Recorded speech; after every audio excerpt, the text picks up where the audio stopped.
Can you share a moment when faith or intuition guided you through a pivotal decision? Dear Diana.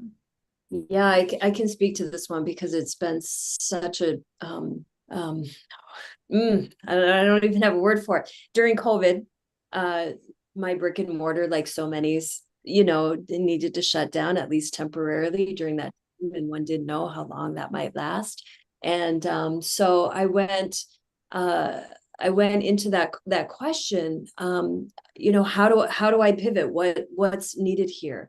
And a coach, a great guide, a business coach, said reach out to your current clients and just interview them. What do they need? What do they need now? What do they need in the future to move through? So one of the questions on that questionnaire, and I'm just speaking quickly because I know we have limited time, was I asked, what is that one secret desire that you have that you never talk about?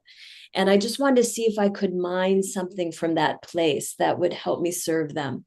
And it's very interesting, but 100% of the men said it was the one intimate, sacred, lifelong relationship that was their secret desire, to be in union with their beloved, their spouse, by their partner, life partner.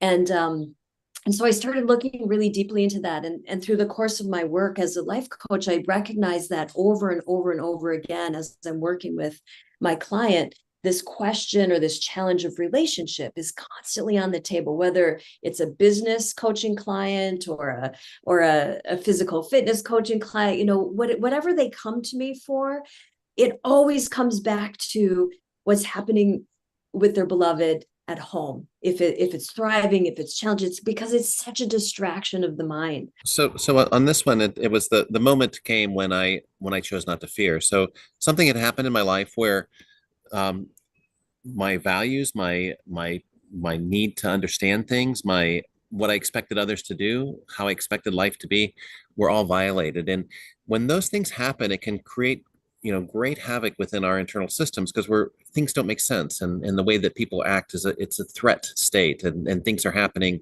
and they're unfolding in a way they're not kind, they're not loving, and often they don't make sense. But what I did is I dropped into a place of acceptance. I let go of the need to have things the way that I thought that they should be, and I accepted them as they were, even if they didn't make sense. And from this place, I realized that truth can exist, and in a complete diametrically opposition, but be true for two people at the same time. Even though from one perspective I'm true and you're false, and from the other person's perspective I'm true and you're false again. The, once we release this need, we can drop into a place of peace, and from that, by setting aside the ego and realizing the control and the power that we truly have within our ability to perceive, to invite that spirituality into our life, what I found is that there is a place of perception within every person that is beyond fear, that is beyond judgment, that is accepting.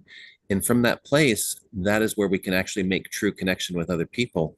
And it's where we find our purpose. So that's all I wanted to share is it's choosing in a moment when everything is in chaos